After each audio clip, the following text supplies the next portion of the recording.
روزہ آپ کو یہ سکھا رہا ہے کہ اگر کوئی سامنے سے آ کے جھگڑ بھی لے،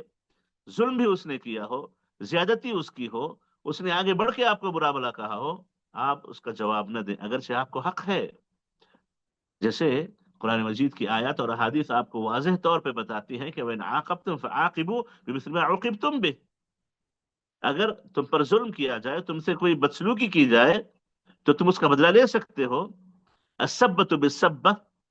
گالی کے بدلے گالی،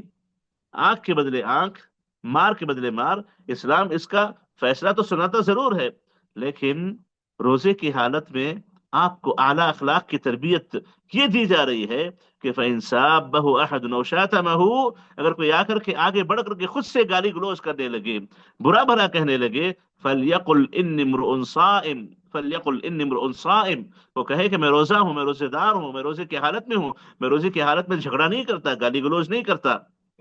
تو بس حاضرین، یہ ایک مثال ہے، تو اس میں گویا یہ بتانا چاہ رہے ہیں کہ آپ اپنے معاملات کو بہتر بناؤ،